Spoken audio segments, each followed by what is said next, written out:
Okay, I figured I would do the obligatory introductory what all Farkles mods have I done to my KLR since I've got it.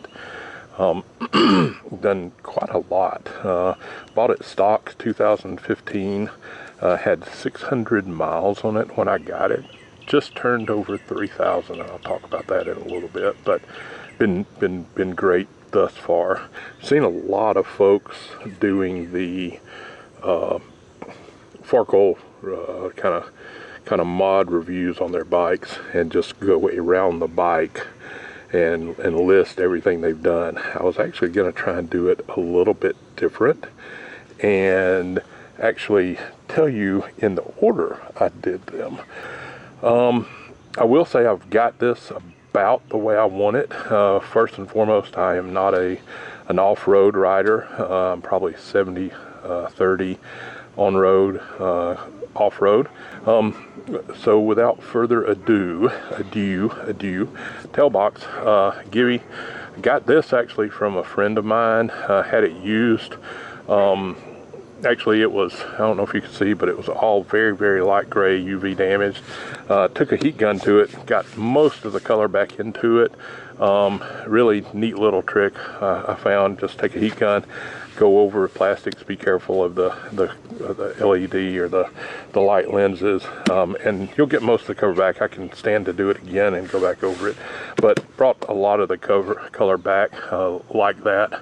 I did hook up LED lights, brake lights, in the cover. It didn't have those, but I did hook that up. So that was definitely the first thing I got to go on the bike. I think the second thing that I got was the Tusk gear shifter. Got that extended. Couldn't fit my boots, like I hear a lot of other folks. Couldn't put my boots under that. And getting the new Tusk gear shifter made loads of difference.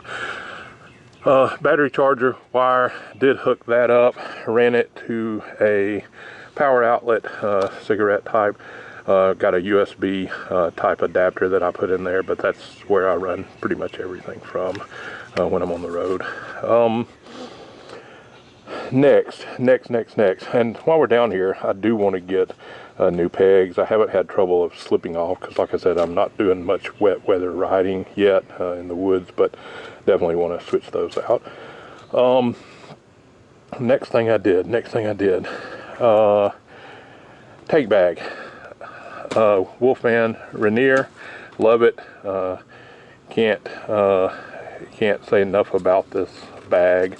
Really like it. Have actually not had to extend it on any of my trips thus far to make it extra large, but definitely holds everything that I have and room to spare in here. I have loaded it up before, but again, never had to extend it. Next thing I did, two things same time. I did do the Eagle Mike subframe, drill through subframe bolt kit, upgraded all of that. Easy, straightforward to do. You switch these out, no drilling there, but up under this, kind of take off the gas tank, of course, and do the subframe drill through. Easy. Got to be careful, but definitely I think worth it. Of course, won't notice the difference, but trying not to notice a bad difference and have the subframe snap on me under heavy loads. I think the next thing I did was the Tusk panniers, racks and panniers. These are excellent. I love them. I love the top lids that you raise up instead of some of the other, like the KLR, I think, panniers open to the side. Really love those. Great investment. You have to move your helmet lock to the back, but that's all very self-explanatory in the instructions they give you. I love them. I'll tell you, last week, actually, I went ahead and have a close friend of mine who does Line X, And basically I found that, of course, I'm packing a lot of stuff. I'm using the tie downs to tie to. Just the lids, I got Linexed. Love it. I really, really like that. Got that actually 2 days ago, and very happy with the way that came out. The Linex does add some thickness, so I had to change the bolts out. I think a lot of people do that anyway, but with this extra thickness of the Linex, one, I can sit a beer without it sliding, and another drink, and pack it without worrying about scratching the metal or anything. Again, it's KLR, so it's going to get scratches, but don't want to promote it, so that's what I got there. That was the next in line. I did get the bar risers, Eagle Mike bar risers. Probably if I had to do it again, I would go ahead and get the rocks risers. Although these do push it towards you. I'm 6'4" and really would like to have that rotational elevation too that the rocks risers will give you. So definitely would probably do the rocks risers. I like the Eagle Mike stuff though a lot, and these are good for what it's worth, but probably if I start doing a lot more off-road, I'll go ahead and switch those out again. The next thing I did, KLR dash, upper KLR dash. Love it, very easy. I got the zero gravity touring screen. Again, like I said earlier, I'm 6'4", so wind was definitely an issue with the stock windscreen. But set it up with a RAM mount, use this port for my GPS and the RAM mount here for my phone. Both of those, depending on what I need to hook up to straight to the battery charger. I like it a lot. Really huge fan of the KLR dash, the upper. I've thought about getting the lower KLR dash, which sits right in this area. I probably will do it again. The one thing I saw, and I will agree with them, is the bolts on the KLR dash. They do start rusting out a little bit. You can already see again, and this is just from rain. It's no water or anything like that sitting out, but that's just normal just weathering. I do keep it in a garage, so it doesn't sit outside, so that's just from trips and getting wet on trips. So the bolts, you may want to change those out to stainless. I will do that eventually, but they do rust out a little bit pretty quick. But great product, KLR dash with the zero gravity windscreen. Next, what did I do? I think the next thing I did was actually, like I said, I was afraid to take it off-road. I have been off-road, but I'm not doing it as much as on-road. But the crash bars, the Tusk, been very happy with all the Tusk products I've got. The Tusk crash bars went on like a charm, no problem at all with those things going on. Heard about some people getting vibrations at certain RPMs. I've not experienced any of that. I've been very happy with the Tusk crash bars. Really like them. Again, they'll pay for themselves because these plastics are more expensive to replace than the crash bars themselves. So I've made a point not to take it off-road until I did get those Tusk crash bars.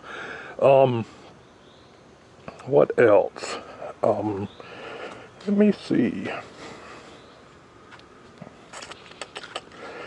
I think I did a pretty good job telling the order in which I did get stuff. I think the last thing that I did, aside from the Linex on the pannier lids, the last thing I did was, again, love Eagle Mike fork brace. Have not really had a chance to use it. Been just local neighborhood roads. I'm going to go up to North Georgia mountains up in Suches this weekend is the plan. Hopefully get a very good idea. I heard that is wonderful as far as on the road and dirt to stabilize your ride and definitely make you feel more confident in the curves and riding. Had friends tell me that once I hit 3,000 miles, which you can see I am right at 3,094. Your stock OEM tires, although they were good tires and I liked them, are gonna be shot. So went up to Cherahalla Skyway, did a long trip, and sure enough got back and they were shot right at 3,000 miles. So again, about the same time I got the Eagle Mike fork brace, I got the Shinko 705s, again more of a 70-30 road tire, just to suit my riding, and we will see how that and the Eagle Mike fork brace does this upcoming weekend.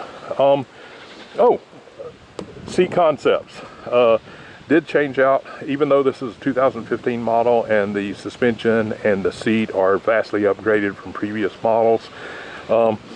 Seat concepts, can't say enough about the seat, especially for the price and the value. I did not go with the entire seat and pan replacement. I used my stock KLR pan. Sent me the foam and the seat cover, and I replaced that, and really happy with that. Haven't been on any really lengthy rides. I live in Georgia, Atlanta, and Birmingham, and up in the mountains, Tennessee, Cherahalla Skyway and back, and been great. So anyway, that's my ride. Loving it so far. We'll see again some of the things that I just recently got, see how they work this weekend. But anyway, that's it. Y'all take care.